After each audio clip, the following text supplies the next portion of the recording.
Deputy Chief Minister Sri Pawan Kalyan Gari Prasangam. ఉదయ బ్రహ్మస్వరూపం మధ్యాహ్నేతు మహేశ్వర సాయంకాలేతు స్వయం విష్ణు త్రయామూర్తి దివాకర. ముందుగా సూర్య భగవానునికి నమస్సమాంజలు తెలియజేస్తూ యోగ విద్యను అందించిన ఆదియోగి పరమశివునికి, ఆ మహాయోగ విద్యని మనకి పతంజలి మహర్షి యోగశాస్త్ర రూపంలో అందించారు. వారిరువురి పాదపద్మములకు నమస్కారాలు. మన యోగ విశిష్టతను, గొప్పదనాన్ని ఋగ్వేదంలో ఉన్న మహానుభావులు తెలియజేస్తే దానిని ప్రపంచవ్యాపితం చేసిన దార్శనికులు మాత్రం గౌరవ ప్రధానమంత్రి శ్రీ నరేంద్ర మోదీ గారు. భారతీయ సనాతన ధర్మం తాలూకు విశిష్టతను యోగా ద్వారా విశ్వవ్యాపితం చేసిన ఘనత ఆయన సొంతం.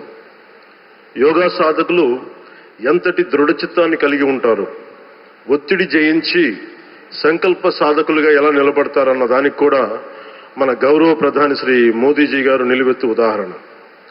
ప్రపంచ యోగా దినోత్సవం యావత్ భారతవానికి, భారతీయులకి దక్కిన గౌరవం. సరిగ్గా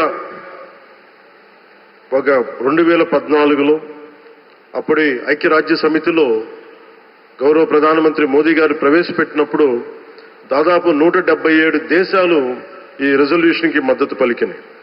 ఇంతమంది మద్దతుని కూడగట్టగలిగి ఈ రోజున మనకి 2015 నుంచి యోగా దినోత్సవం ప్రారంభమైంది. ఈ రోజున గౌరవ ప్రధానమంత్రి మోదీజీ గారి పిలుపు మేరకు మనం మొదట విశాఖ 11వ యోగా దినోత్సవ సంబరాలకు వేదిక అయింది. శ్రీ మోదీజీ గారి సమక్షంలో గౌరవ ముఖ్యమంత్రి వర్యులు శ్రీ చంద్రబాబు నాయుడు గారి కృషితో ప్రపంచ రికార్డుకు వేదికగా నిలిచింది.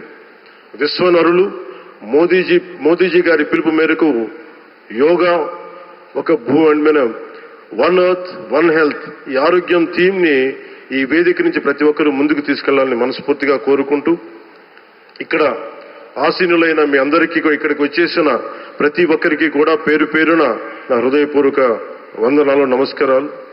అలాగే గౌరవనీయులైన గవర్నర్ గారి శ్రీ అబ్దుల్ నజీర్ జీ గారికి, గౌరవ ముఖ్యమంత్రి శ్రీ నారా చంద్రబాబు నాయుడు గారికి, civil aviation minister Kinjarapu Rammohan Naidu గారికి, అలాగే మనకి AYUSH minister of state independent charge Shri Prataprao Jadhav గారికి, అలాగే వేదిక పైన ఉన్న ప్రతి ఒక్కరికి, గౌరవ కేంద్ర మంత్రివర్యులకి, రాష్ట్ర మంత్రివర్యులకి, ప్రతి ఒక్కరికి పేరు పేరున ధన్యవాదాలు తెలియజేసుకుంటూ సెలవు తీసుకున్నాను. జై భారత్, జై హింద్.